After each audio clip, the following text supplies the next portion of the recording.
Welcome to Her Hustle. My name is Gayatri. Today we have a guest who has mastered the art of making people laugh, may it be online, on stage, radio, or even back home where she faces her toughest guest, her daughter. So I'm really excited to welcome the talented and incredibly funny Sonu Venugopal. Hi, this is so embarrassing. This is silence where I'm not even supposed to react when you're saying so. I'm like, okay. This is the toughest part, I feel. You can react now. Now I'm like, okay, done. It's done. Thank you so much for having me, Gayatri. How are you feeling today? Good. I'm good. How are you? I'm feeling good. Yeah. Feeling excited. Yes, let's do this. Yes. And I'm feeling I'm going to laugh a lot. Of Hey, course, don't put that pressure on me, please.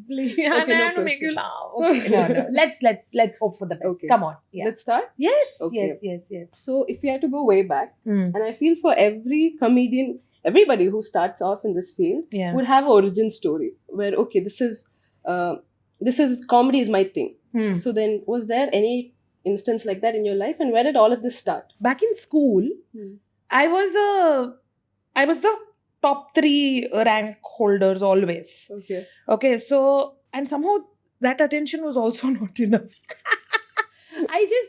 The thing is that I was very confident. I was very confident. Yeah.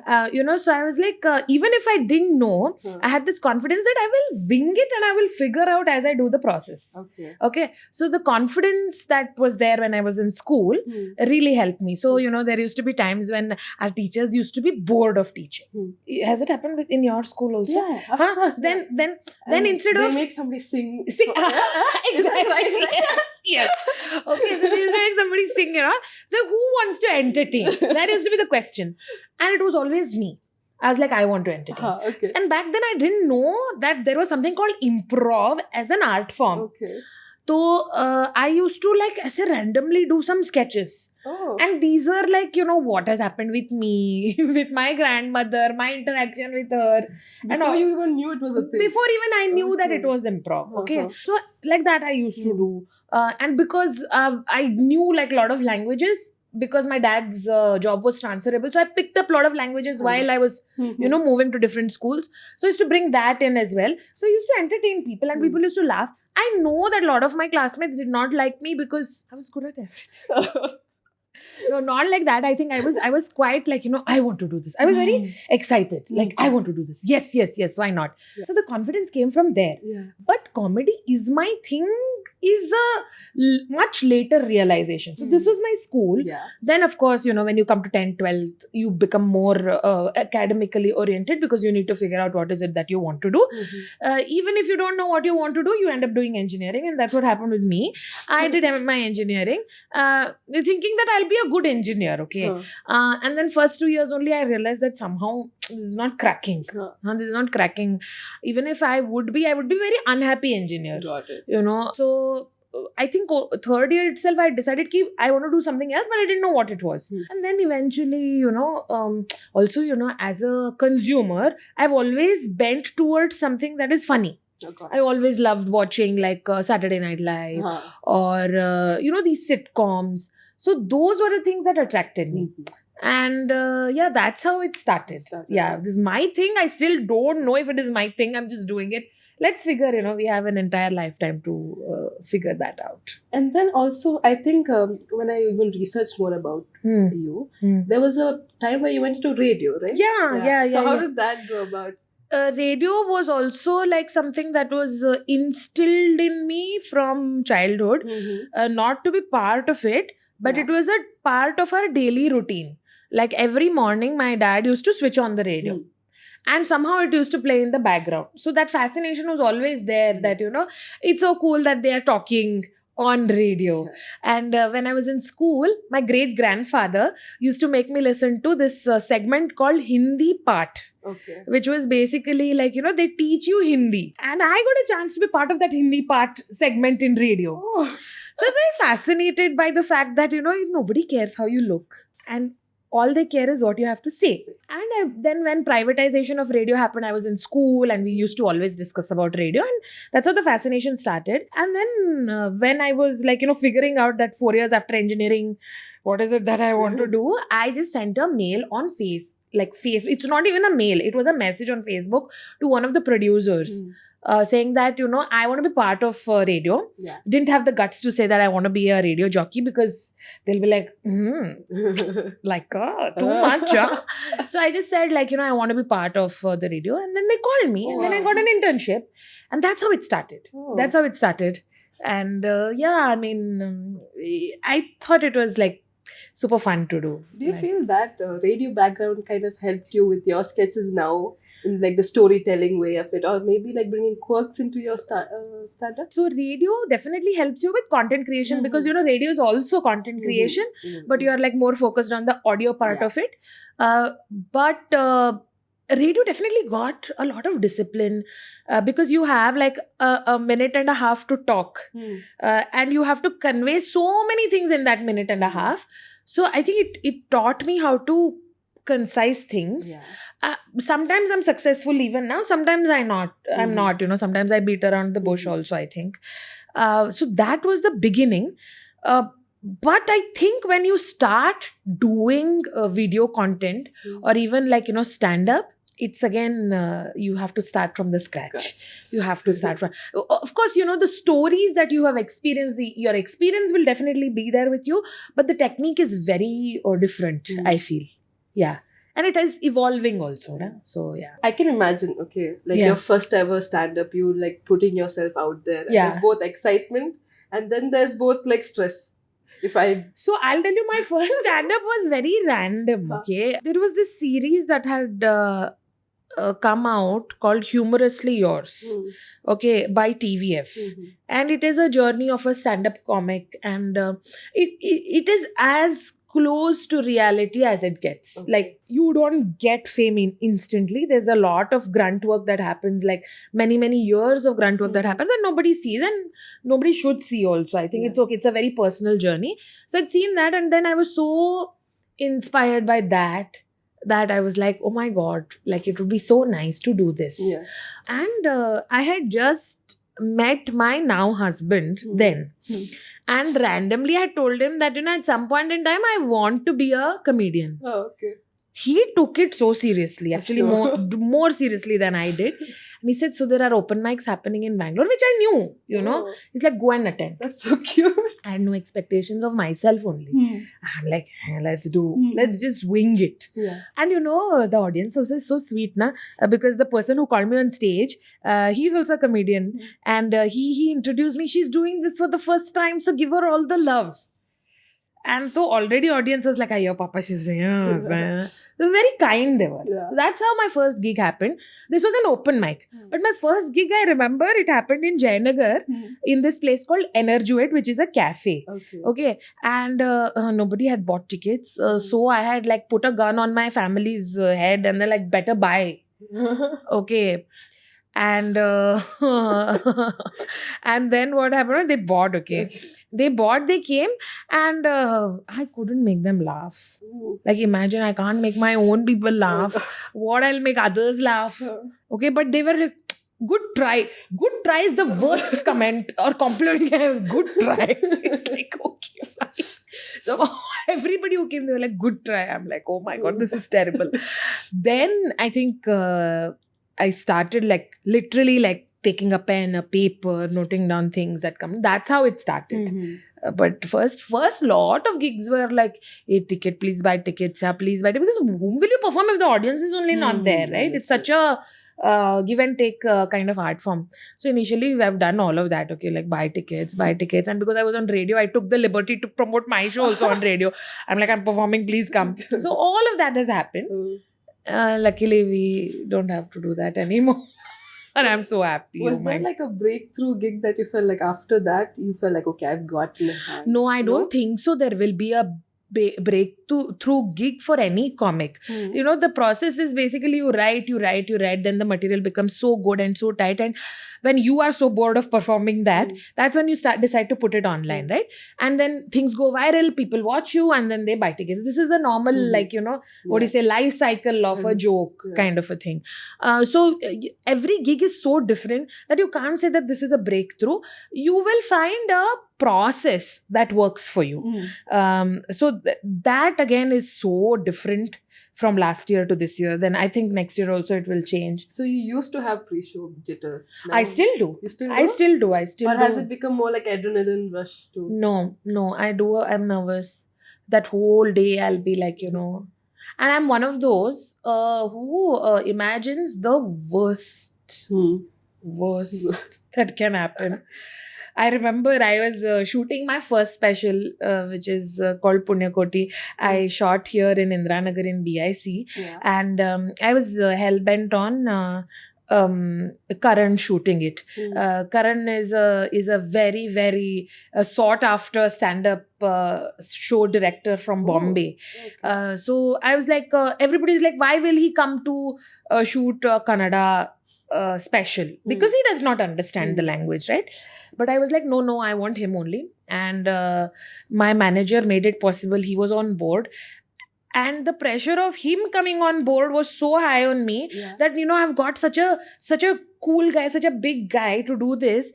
The day before my stand-up shoot, I dreamt of Karan coming to me and telling me after the show, this was so not worth my time. Oh my God. I'm like, oh, no, I can't let this happen.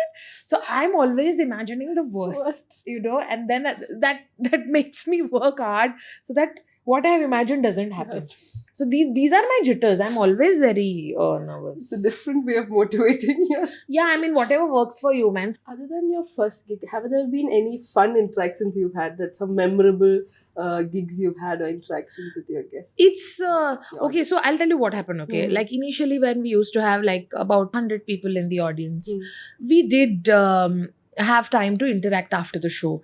But now when you're doing like 1,000-seaters, you can't interact with the audience after the show unless they are like friends who come and see you and all of that, you know. But I've had very weird interactions outside the show space, you know, when people meet me at whatever, you know, different places. The thing is that they have seen me online, so they think that I am their friend, which is a great thing, okay? I don't mind. But there is also some sort of over familiarity that I'm like, okay. And then, you know, also because I think stand-up in Kannada is still a relatively new profession, they'll come, you give very good speech.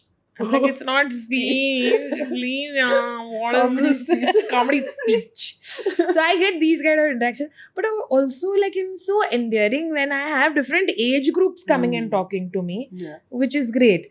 So like how you said before, when you're taking this career change into something you're passionate about, you do get that pressure of, okay, I need to perform. Yeah. But also another part of it is about the financial stable part of it, which I don't think people talk much about. And that's why it's looked down upon also, right? When somebody takes this sudden change. Yeah. So what is your opinion about it? Do you think you need to juggle multiple gigs, or do you think it's possible to go ahead and jump into it? Okay, this straightforward answer, like, you know, you have to treat this like a startup where you are the product, you are the CEO, you are everything. So, you know, a startup will take time to, you know, get that kind of attention, that kind of. So this is also similar. So if you think that quitting everything and starting comedy is going to give you money, it's not going to do that initially for sure. Because, you know, when you're attending these open mics, you are trying your material. People are coming, whatever, and you can't even keep the open mic tickets very high. It has to be under 500, let's say. So then you're trying, and then usme whatever money you make, you'll hardly make for your commute ka, you know, costing. So initially it's going to be definitely not financially sustainable, which is why, I mean, it was not which is why actually, I was doing radio when I started comedy. Okay, so not that radio was paying me more, but oh my God, how underpaid I was. Okay, so but it was like, at least my mom and things were like taken care of. Sorted. Yeah. Mm. So that was like a cushion. No, understood. Only post COVID 2020 is when I was I thought that okay, something can happen out of this. Because also content creators like really blew up during pandemic, right? Yeah. So there were a lot of brands that were interested in working with content creators and stuff. But I did not create content during pandemic. I created a human in pandemic. Yeah. So that was my biggest content creation that happened. So I think I missed that bus also, because I was like, popping the baby out and So when we talk about competition, how do you go about it? Do you keep an eye on who's new into the market? Do you take it as pressure or like motivation to do better? I am very aware of who's doing what. Are you competitive? Very, very. I don't know how it is perceived, but I'm not. I'll tell you. Okay, I am not the jealous type. Okay, maybe like It's in between. if it is really good, I'll be like, "Chi yaar, why didn't I think of this?" It happened. Yeah. Okay, it'll happen. But I'm not going to like drown myself in that feeling and not do anything about it. And but I also am a very what do you say, consumer of comedy, very ardent consumer of comedy. I study, apart from obviously reading books on comedy and like watching a lot of comedy stuff.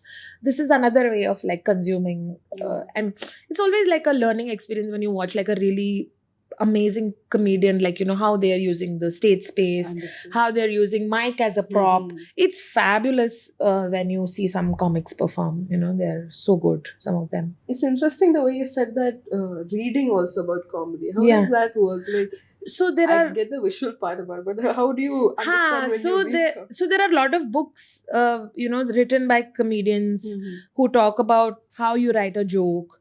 And it's also very technical. And I think a lot of it comes from the fact that I am an engineer. So I like getting technical. And like, it's like a process that is set. Okay, so basically from point A to point B, this is how you go, is what written in the book. But then depending on your personality, depending on how you perceive things, you can also take a reroute or like, take a detour or, like that's fine. But then it just gives you like a framework to work. So if a 20-something aspiring comedian comes to you and says, Sonu, where do I start? Like, do you think you'd say to Why go- you want to start? Leave. Don't come. No, definitely not. But Good. Yeah. What would you suggest? Like, would you say to just go full on it, Yeah. direct, or to maybe prep yourself, start slowly? Both. So confidence cannot make up for badly written jokes. Okay, like at least for me, I'm more of a writer. I will see the structure. I will be mind blown by what you have done there than your performance. Performance is like see, basically in school there are kids who get 90 plus, but there are kids who get 100. So there's a difference between that 95 to 100, right? Yeah. So for me, that 90 till 95 is writing. Then remaining 5 is your performance, is the theatrics, is how you use your body, how you use your voice. So you have to look at what kind of comedian you want to be. Whether you want to be a performing comedian, whether you want to be a writer comedian. For me, what's exciting is when you make something very simple into a beautiful thing. Yeah. Okay, so which is why probably I don't enjoy relationship jokes. Why? Because it's done so many times, So for a 20-something, go all out, go all in. You have so much time to discover what your style is. Do not get influenced by any comedian you watch. Because they have a voice.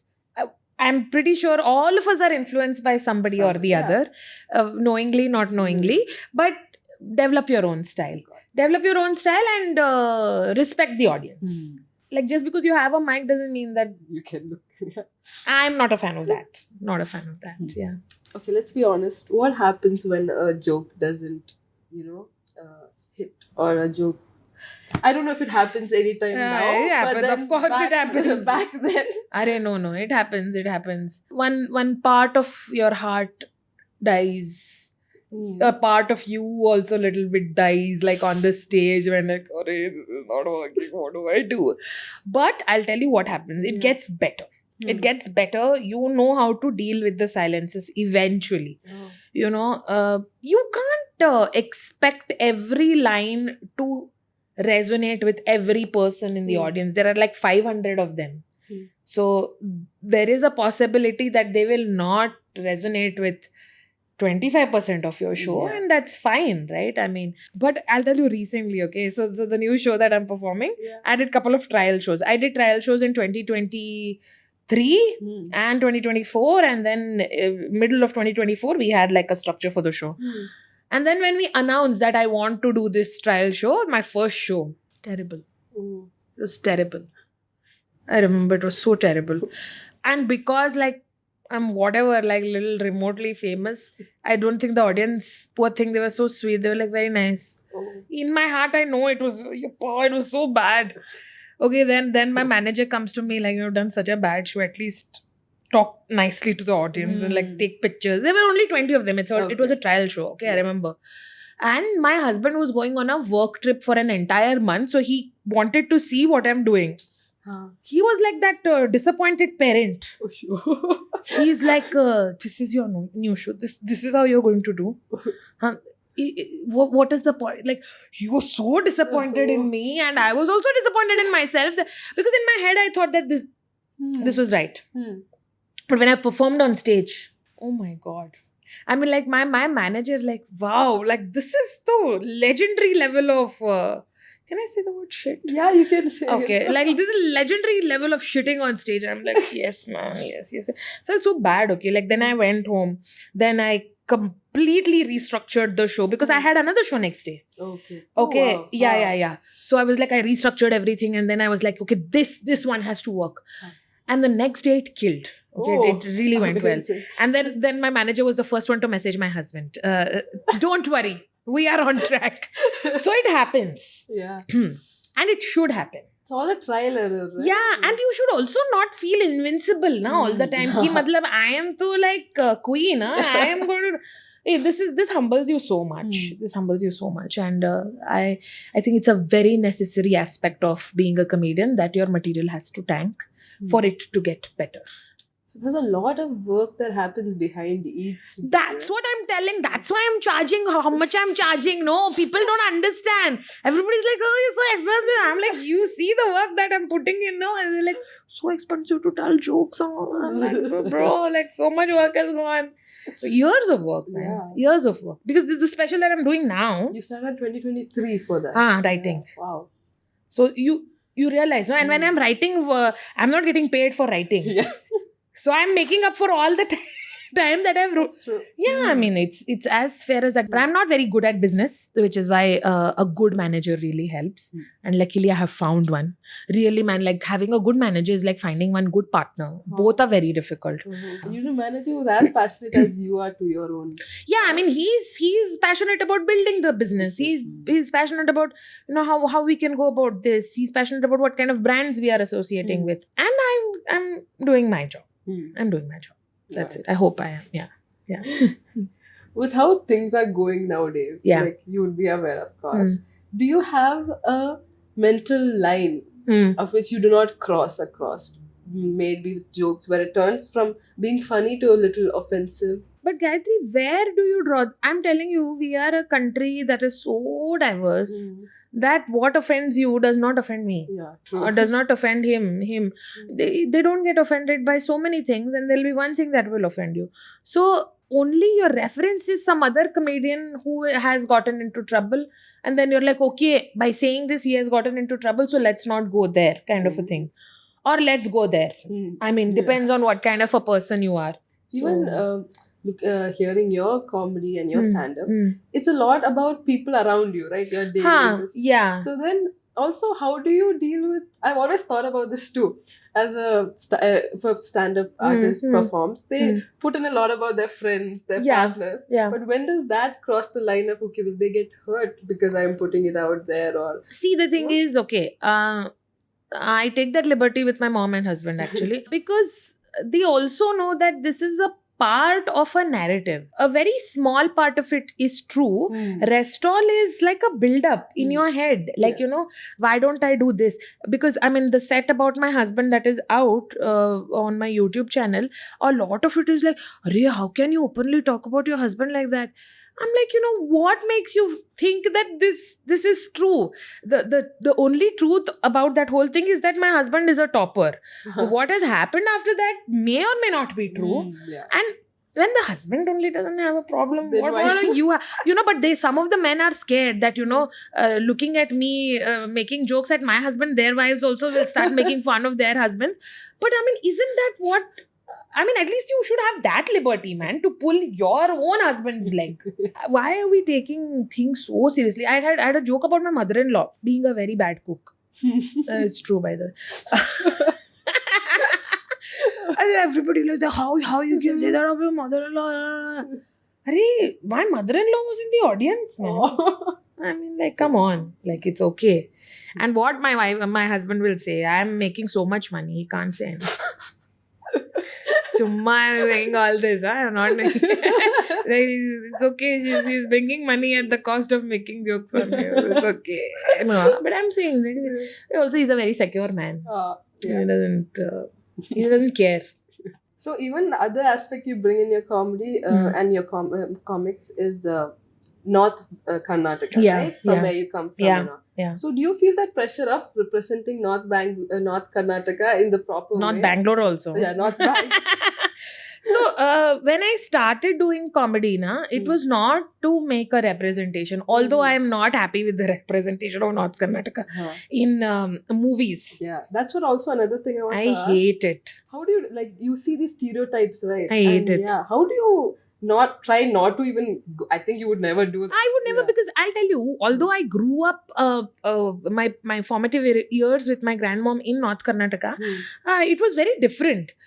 You know, I'll give you an example. Like, for example, there is this thing that North Karnataka's abuse a lot. Oh, 70% is true. okay. You know, stereotypes are true. It comes from somewhere. It comes from some sort of Hmm. fact only. But that's not that person's personality. Yeah. You know, you can't look at one person and say, oh, he only abuses. I'm sure there's more to Hmm. that person, right? Yeah. So I don't take the pressure of representing North Karnataka. Hmm. This is the dialect I speak at home. This is what where I come from, and this is how my comedy is inspired or, you know, influenced by my roots. Understood. That is it. Hmm. I am nobody to change the perception. I don't think, and it's too much pressure also. Come on, yaar. I'm like, so many people. Why everybody is there? Yeah, no.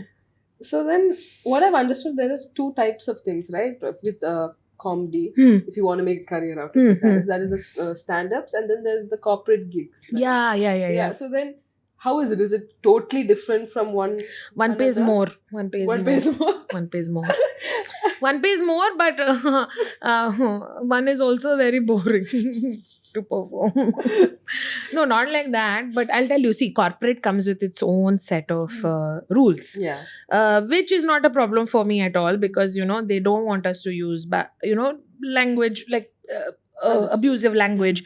They don't want to talk about like religion, politics, Controversial or stuff. anything that is like, you know, and that's completely fine, because, you know, the demographic in a corporate setup is so different. Yeah. You know, you have people from all region, you have people from all age groups, you have people from different languages, backgrounds, so you have to find one common thread that might connect all of them.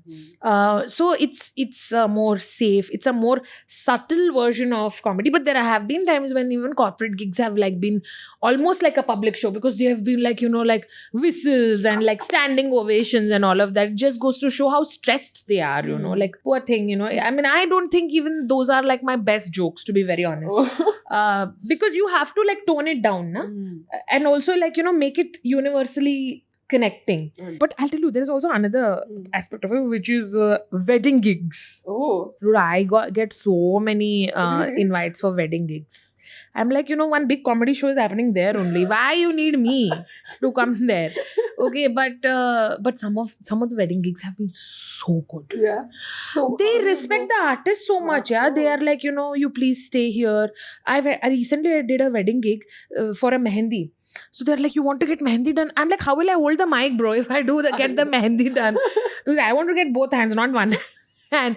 And then you'll have to say like that. And they're so sweet. Okay, they take care of you. They're always like, and then, then they're in the mood to have fun. Yeah. So it's a nice thing, when you get a little bit of background on the boy and the girl, then you can figure out what are the kind of jokes you want to do and So stuff you like make the jokes customized for the people. yeah, always, even for corporates, right? Even for Oh. corporates, like that's what I told you. So we have a call where we ask them about their company, what's like a culture, what's the company culture, Yeah.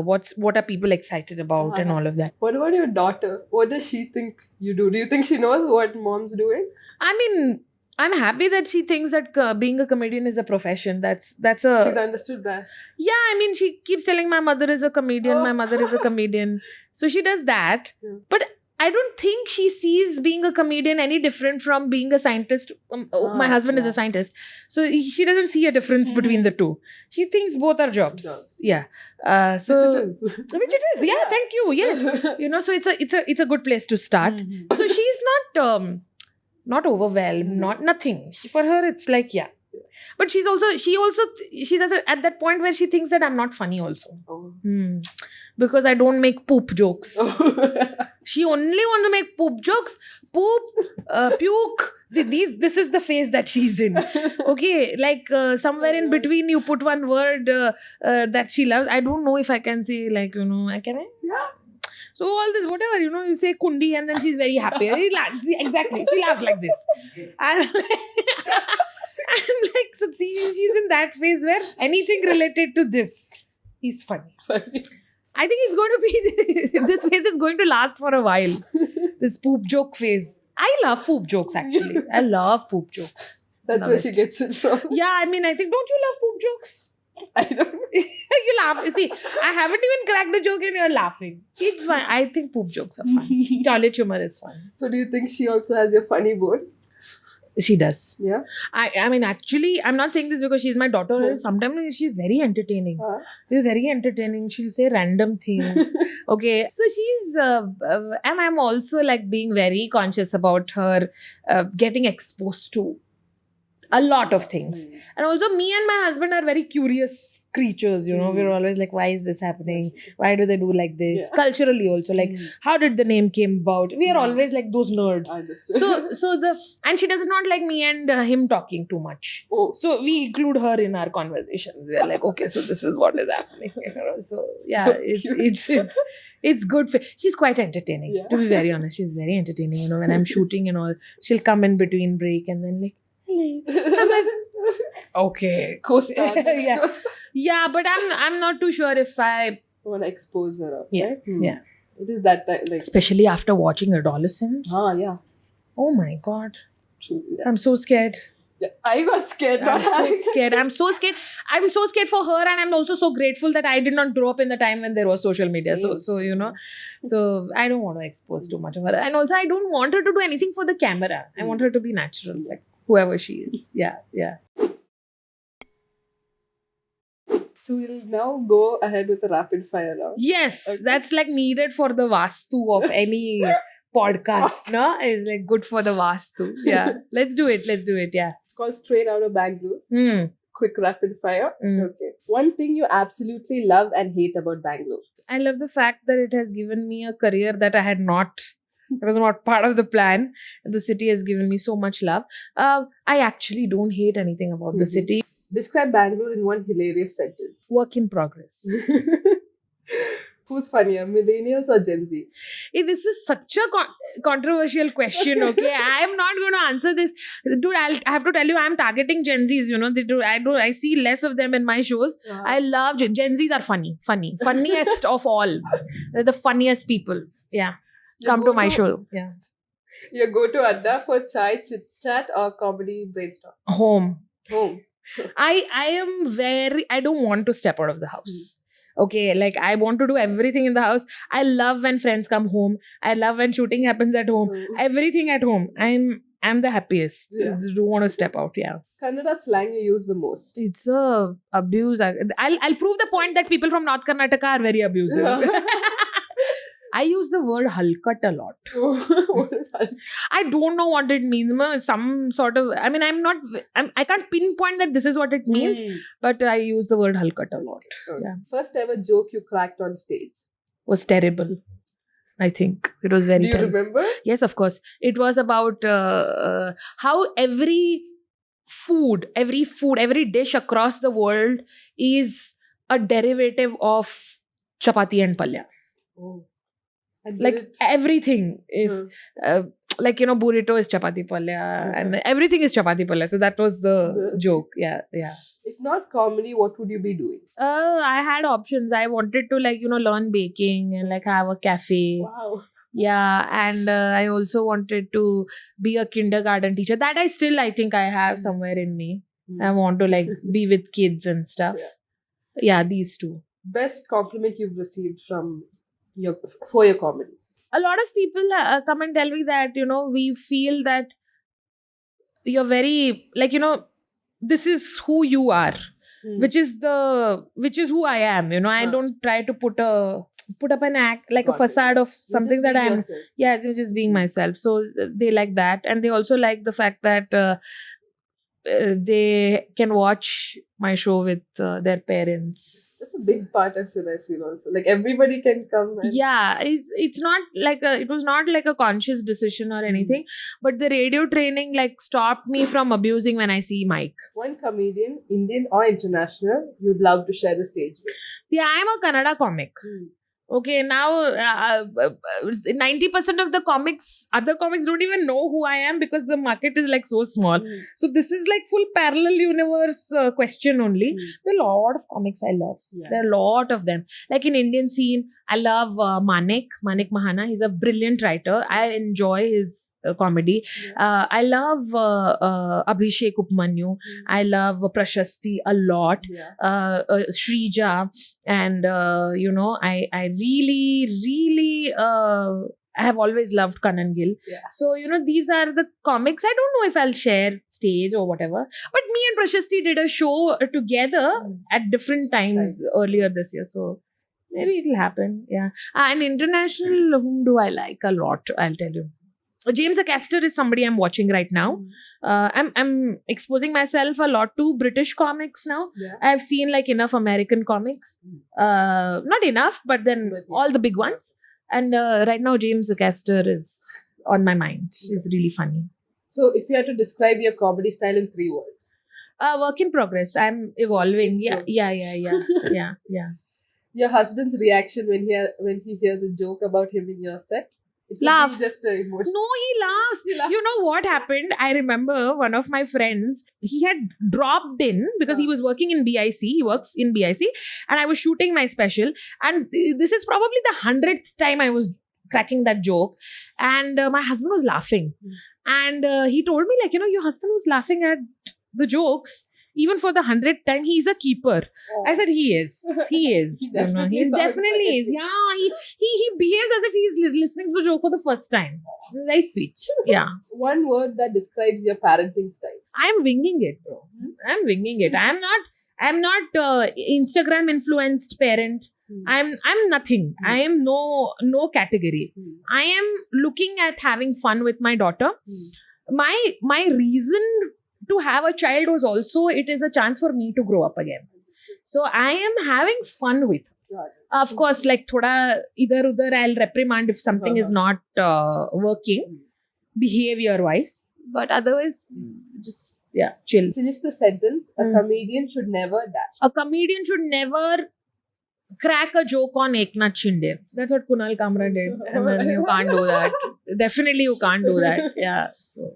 What's the biggest difference in creative content between Gen Z and millennials? This is another. Dude, I feel the Gen Zs are so technically sound.